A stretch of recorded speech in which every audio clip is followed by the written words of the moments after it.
그대들이 쏟아낸 빛과 비명 아름다웠도다.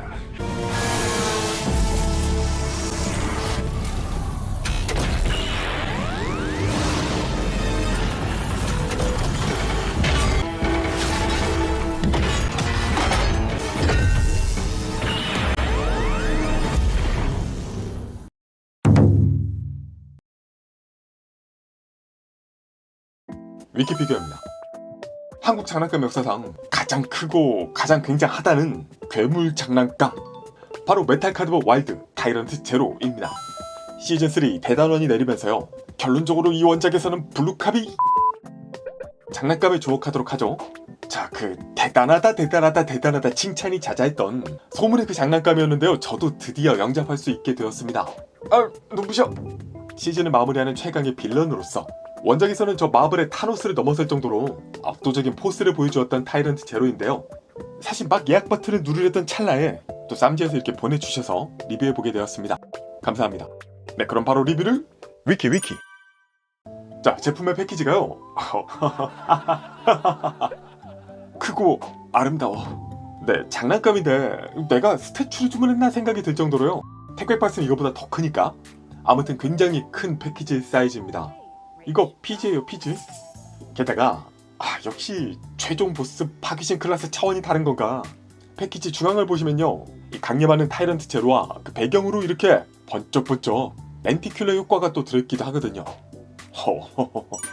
패키지 측면으로 최종품 외에도 5가지로 돌 수 있다.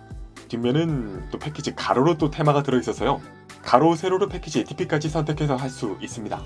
자, 패키지를 열어보면요, 여전히 심플한 메탈 카드봇 시리즈의 패키징답게 블리스터 안쪽으로 합체가 되어 있는 타이런트 제로 거대한 본체, 웨폰 카드 디바이 드래곤의 헤드, 또 디바이 드래곤의 방갈죽 바디, 그리고 타이런트 제로 웨폰 카드까지 들어있습니다. 일단 꺼내서 기본 세팅으로는요, 이 흉부를 올려서 닫아주는 게 디폴트입니다. 근데 이거 연 것도 멋있는데? 어울리는데? 뭐 취향에 따라서 이리저리 갖고 노시면 되겠습니다. 그러라고 있는 게 장난감이니까요. 자, 그래서 이 타이런트 제로 꺼내서 쭉 한번 만져보니까요, 올여름은 어떻게 된 게 만지는 족족 역대급들이 많구나. 최근에 만져보는 장난감 3연타가 다 굉장합니다. 굉장한데 근데 그 중에서도 특히 이 제품, 저는 특히 더 인상적이었는데요. 사실 이 타이런트 제로 출시 전부터 메탈 카드봇 시리즈를 관통하는 진 최종 보스다 이런 설정부터 해서요, 디자인, 사이즈, 와 진짜 출시 전부터 대단하다 생각을 했었고, 선행 리뷰 등등에 이미 다들 많이 열어보셨잖아요. 실제 유저분들까지도 굉장하다 얘기를 많이 들었기 때문에 기대를 꽤 많이 하고 있었단 말이죠. 그 마치 유튜버들 얘기 듣고 맛집 먼데 찾아가서 야 그래 네가 얼마나 맛있나 보자, 그렇게 기대감 갖고 딱 먹어보는 그 느낌으로 이 제품 기대감을 진짜 많이 갖고 열어봤습니다. 근데 그런 기대감을 뛰어넘었어요. 역시 사진으로 보는 거랑 영상으로 보는 거랑 실제로 보는 건 전혀 다르구나. 자, 일단 언제나 케바케가 좀 있는 QC 품질적인 부분에 있어서는요, 제 제품은 웬일이지? 제가 그렇게 운이 좋은 편은 아닌데도 딱히 문제점은 못 느꼈거든요. 그래서 그 부분은 논외로 두고 보겠습니다. 네, 이전에 저는 메탈 카드봇 시리즈 쭉 만지면서 전까지는 그 초유의 개별 인격 합체인 그랑블루레온, 그 디자인, 사이즈 등등 해서 거기서 감동을 가장 크게 느꼈었는데요, 그 이상 메탈 카드봇 시리즈 최고의 감동을 저는 바로 이 타이런트 제로를 통해서 새롭게 느끼게 되었습니다. 그러니까 그 전까지는 원작은 메탈 카드봇이 재밌어도 장난감은 이쪽이 더 좋았는데 이번은 좀 넘어선 것 같다. 자, 그리고 그렇게 큰 감동을 느낄 수 있었던 3가지 이유. 첫 번째는요, 역시 존재감입니다. 처음 상자에서 들어 올리면서부터 어이구야 소리가 절로 나오는, 합금도 하나 없는데 플라스틱만으로 채웠는데도 느껴지는 묵직한 이 무게부터 인상적이었고요. 건프라 피지급조차도 한참 아래로 내려보게 되는 이 높이, 이 부피는 말할 것도 없겠죠. 그런데 이게 끝이 아니라 디바이 드래곤 장착까지 한 최종품을 보시면요, 네, 이 크기에서 오는 존재감이 정말 굉장해요. 그리고 존재감은 이 로봇폼도 이렇게 대단한데 진짜 주인공은 비클 형태입니다 라고도 할 수 있을 정도로 이 기차 형태 비클 폼에서의 연결은요, 참 예전에 그 블레스트레인 때만 해도 참 길다, 역대급이다 했었는데요, 좀 민망하네. 이제는 뭐 일단 제가 평소 리뷰하는 이 테이블에 일렬로 DP를 할 수가 없을 정도고요. 거의 뭐 실제 자동차 폭과 비교를 해야 될 정도로 길이가 정말 어마어마합니다. 네, 다만 그런데 로보폼 기준으로 볼 때요. 솔직히 크죠. 크고 존재감이 있는데요. 기존의 대물이었던 그랑블루레온과 비교를 딱 해보면은 사이즈는 요 정도 차이가 납니다. 그래서 더 크긴 큰데 솔직히 막 아주 압도적인 수준까지는 아니거든요. 근데 이런 애보다는 작아요. 그런데 그럼에도 불구하고 체감적으로 존재감 차이가 더 크게 느껴지는데, 그건 뭐 물론 이 디바이 드래곤 빨도 있긴 하겠지만요. 그 이상으로 이 제품에 통일성 있으면서도 고급진 디자인 때문이 아닌가 생각이 듭니다.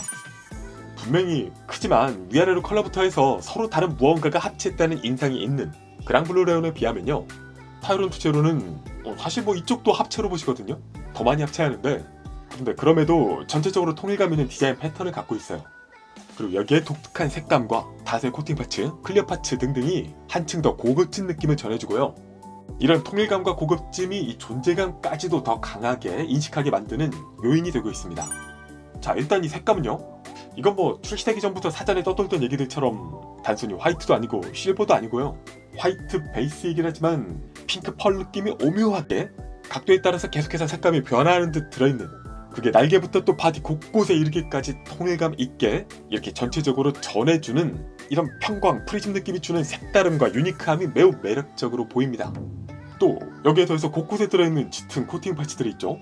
이것도 보시면은 이 디자인 패턴이 완전히 생물적인 것도 아니고 기계적인 것도 아니고 뭔가 신화적인 느낌으로 만들어져 있는데요. 색감과 코팅 파츠까지 더해서 제품의 존재감을 더해주는 역할을 톡톡히 하고 있다고 보여집니다. 또 기타, 아무래도 그랑블루레온 주인공과는 또 다른 캐릭터 서사의 부분 역시 한몫하겠죠. 파괴신이다, 흥룡이다, 근원이다, 제로다, 뭐 이런 키워드를 갖고 있는 캐릭터인데요. 더더군다나 이 최종폼 외형을 보시면은 일반적으로는 캐릭터의 감정을 보여주는 이 눈이라고 할 만한 부분이 가려져 있어서 미스테리어스하다는 인상을 주고 있어요. 뭐 실제 설정으로도 이 부분이 가면인데다가 원작에서 그 씌워주는 연출까지 보면은 뭔가 저는 스타워즈 에피소드 3 다스베이더 딱 헬멧을 처음으로 쓰면서 악역 턴어라운드 종지부를 찍는 그 연출 생각이 났는데, 아무튼 캐릭터 감정을 노출하지 않는 최종 보스라는 캐릭터의 설정과 인상, 그 역시도 존재감 전달에 한몫하고 있습니다. 네, 그리고 이 제품이 정말 감동적이었던 두 번째 이유는요, 바로 안정감입니다. 근데 안정감이라고 하면요, 뭐야, 야, 이게 안정적이라고? 뭐 이렇게 생각하실 분도 계시지 않을까 싶은데요. 근데 제가 말씀드리는 안정감은 상대적인 안정감입니다. 상대적. 그러니까 기본적으로 이 제품 무게도 있고 해서요, 관절 강도를 잡으려고 아무리 노력한다 해도 물리적인 한계는 있을 수밖에 없습니다. 그렇게 한계가 있다는 걸 감안하고 볼 때 장난감이라는 게 보통요, 이렇게 대형 사이즈가 되면은 생각 이상으로 만질 때 막 이리 비틀 저리 비틀 되는 경우도 많고 해서 애초에 뭐 만질 생각을 잘 못하게 되는 경우도 많습니다. 그런 경험들이 많이 있으실 거예요. 특히나 이 제품은 국내 장난감 중에서도 역대급 사이즈의 제품이잖아요. 그래서 저는 솔직히 처음부터 다른 건 몰라도 이런 안정감은 좀 마음속에 포기한 부분이 있었는데, 그런 포기한 것에 비하면, 즉 체급을 감안하면요, 이 제품 생각보다 꽤 안정적입니다. 특히 듣기로는 뭐 중국발 선행 리뷰 등등에서 뭐 고관절이 불안했다 이런 말도 들었는데, 저는 뭐 생각보다 좋은데? 물론 당연히 무게에 따라서 이렇게 넘어가고 할 때도 있습니다. 근데 뭐 그건 이 정도 덩치면 어쩔 수 없는 부분이고요. 그러니까 체감상 몸무게가 100kg가 되는 친구인데 높이뛰기 이 정도까지 하는, 그러면 잘하는 거 아닌가 뭐 이런 생각이 드는 거죠. 오히려 상대적으로 크기가 더 작았던 블랙스트레인, 이런 쪽에서 보면 저는 더 불안한 부분이 있었기 때문에 그 경험 때문에라도 저는 덩치 감안했을 때 기대 이상으로 굉장히 안정적이다 느낌이 들었습니다. 그리고 특히 뭐 이 장난감이라는 게요, 절대적인 가동 범위나 고정성 뭐 이런 것도 있지만 그 이상으로 중요한 게 뭐냐면은 눈에 잘 안 보이는데요, 만져보면 바로 느낄 수 있는데 그 만지는 사람의 의도와 만지는 결과의 싱크로가 중요합니다. 쉽게 말하면은 나는 무릎 굽히려고 했는데 허벅지가 움직인다든가 머리 돌리고 싶은데 목이 돌아간다든가 이런 것들이 적을수록 좋다는 거죠. 이런 부분에서 오는 의도와 결과의 통일성, 이 싱크로가요, 이 제품 꽤 맞아떨어지고 편안함을 주고 안정감을 주고 있습니다.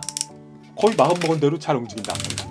네, 그리고 어쨌든 이게 변형 합체 로봇이다 보니까 그 안정감을 주려면 변형 합체에서의 과정 경험, 그리고 결과물의 강도도 중요합니다. 근데 변형 합체 과정이야 뭐 저 개인적으로는 월드 탑티어라고 생각하는 제작진들의 결과물답게요. 이번에도 기본적으로 우수한 설계와 직관적인 재미를 줍니다. 곳곳에 자연스럽게 숨겨진 조인트의 전개와 축을 활용한 외판의 자연스러운 핏 연출, 이번에는 특히 회전을 잘 활용한 부분이 많기도 하고요. 본체, 합체, 기차 변형, 심지어 웹폰 카드까지 곳곳에서 만지면서 감탄이 나오는 포인트들이 많아서, 그리고 안정적으로 만질 수 있어서 즐거움을 주었습니다. 또 변형의 강도도요. 변신 합체 로봇이란 게 설계 정교하고 디자인 변신 전후 멋지고 한 것도 좋지만 그 이상으로 또 중요한 게 짱짱함이거든요. 그러니까 와 이거 이렇게까지 갖다 붙였어? 와 디자인 개쩐다 해도 이렇게 짱짱함이 모자라면 만지면서는 좀 아쉬움을 느낄 때가 많아요.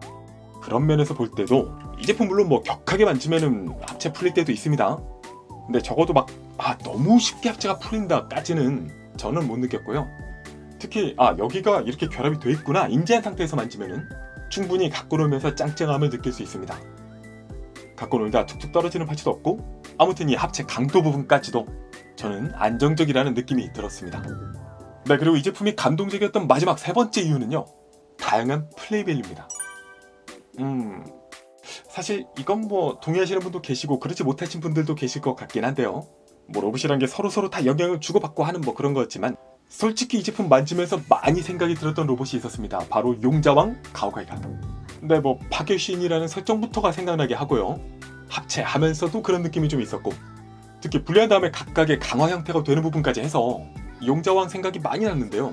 근데 그게 뭐 생각나서 별로도 안 좋았다라는 게 아니라, 뭐 사실 가오가이가 같은 경우는 이런 요소들이 왕부에도 있긴 했지만 그걸 뭐 잘 활용했다까지는 아니었거든요. 그러니까 기능은 하지만 그렇게 큰 의미는 없다 쪽이었다면, 여기서는 그 개성이 훨씬 더 극대화되고 있습니다. 그러니까 뭐 취향에 따라 다르겠지만 땅, 하늘, 바다를 테마로 한 각각의 폼이요, 자, 그 자체로 꽤 개성있고 멋지기도 하고요. 또 거대한 합체폼에서 각각 분리가 되면은 콤팩트해진 만큼 만질 때도 더 편하게 갖고 놀 수 있게 해주기도 합니다. 와이번 폼에서는 윙을, 베이모스 폼에서는 이 거대한 팔을 좀 더 쉽게 갖고 놀 수 있고요. 레비아탄 쪽은 딱히 갖고 놀 기믹은 없어 보이긴 하지만 이 자체로 이렇게 뭐 탈 것처럼 연출하는 재미가 또 있죠. 그리고 여기서 한 번 더 응용해서 세 가지 폼 중에서 둘을 합치거나 하는 것도 네, 그리고 무엇보다 타이런트 제로의 기본 소체 형태가요, 저는 이게 좀 작을 줄 알았거든요. 그러니까 가오가이가에서는 가이가 포지션이기 때문에 작을 줄 알았는데, 근데 이 사이즈의 가이가 포지션이면 안 작을 것이라고 생각을 했어야 되죠. 아무튼 이게 이 기본 소체 사이즈만 해도 와, 얘가 건프라 피지보다 더 클 줄은 그렇게까지는 상상을 못했어요. 게다가 이 기본 소체가 되면요, 디자인적으로는 또 상대적으로 날렵해지면서 또 여전한 악마적인 카리스마는 그대로 갖고 있습니다. 그래서 보는 맛이 확 달라지는 부분이 생길 뿐 아니라 이걸 가동하면서 놀아보면은 최종 폼에서는 여러 부분에서 디자인 때문에 가동에 좀 제약이 있었던 것에서 전혀 다른 다이나믹함을 즐겨볼 수 있습니다. 심지어 무릎의 이중관절이나 이런 관절까지도 응용할 수 있거든요. 그래서 합체 폼과 지금이 마치 다이어트 전후 이런 느낌으로 곳곳을 움직일 때 가해지는 부담, 가동폭 등등 해서 꽤 다르게 서로 극단적인 재미를 한 제품에서 느껴볼 수 있다는 거죠. 게다가 뭐 빼놓을 수 없는 심플한 구조이지만 사이즈도 크고 존재감도 있는 디바이 드래곤이 또 있죠. 이것도 뭐 다양하게 단품으로 갖고 놀기, 카드 형태를 만들면서 놀기, 최종 폼 합체에다가 이 코어 폼의 합체까지도 다양하게 갖고 놀 수 있습니다. 네, 이렇게 타이런트 제로, 코어 본체, 각각의 세 가지 폼에다가 최종 합체에 기차 변신의 디바이 드래곤 베리에이션, 또 여러 가지 응용들까지 감안하면요, 이 장난감 하나로 놀 수 있는 가짓수가 정말 어마어마하다는 그 엄청난 플레이 밸류를 쉽게 확인할 수 있습니다. 네, 그래서 결론적으로 이 제품, 물론 메탈 칼리버 시리즈 초유의 갑론을박이 있었을 정도로 고가의 가격을 자랑하긴 하지만요, 굉장한 존재감, 기대 이상의 안정성, 다양한 플레이 밸류까지 생각을 하면은 저는 충분히 가격 이상의 가치, 아니 그 이상 넘치는 가치를 갖고 있는 장난감이라고 생각합니다. 네, 다만 아쉬운 점이라면 뭐 디자인상, 사이즈상 어쩔 수 없었던 가동 범위의 한계, 가동 강도의 한계가 있을 것이고요. 그래서 어쨌든 항상 그 무게를 생각해서 조심해서 갖고 놀아야 한다는 부분이 있습니다. 또 아무래도 장난감인 이상 원작에서 이렇게 막 웃는 듯 보이는 연출이라든가 손가락 이런 부분에서는 좀 원작의 느낌을 재현하기는 좀 어려웠다, 이런 부분이 또 있고요. 이거는 뭐 저만 그럴 수도 있겠습니다만 열차 변형을 할 때 이 연결이 블랙스트레인도 막 타이트하진 않았거든요. 제 것도 이게 거의 뭐 체감상 연결이라기보다는 걸쳐 놓는다 느낌이라서 이 연결 강도 부분이 좀 아쉬움이 저는 있었습니다. 그리고 마지막으로 솔직히 이거 3세 이상은 아닌 것 같은데. 아니, 3살이 힘이 이렇게 세다고. 약간 조심해야 될 부분도 여기저기 있어 보이고 말이죠. 네, 그러면은 타이런트 제로 리뷰는 여기까지 하고 장난감이니만큼 갖고 놀기, 각각의 변형 과정, 그리고 최종 평가까지 해서요 추가 2부 영상으로 다시 뵙도록 하겠습니다. 조금만 기다려주세요. 위키피규어였습니다.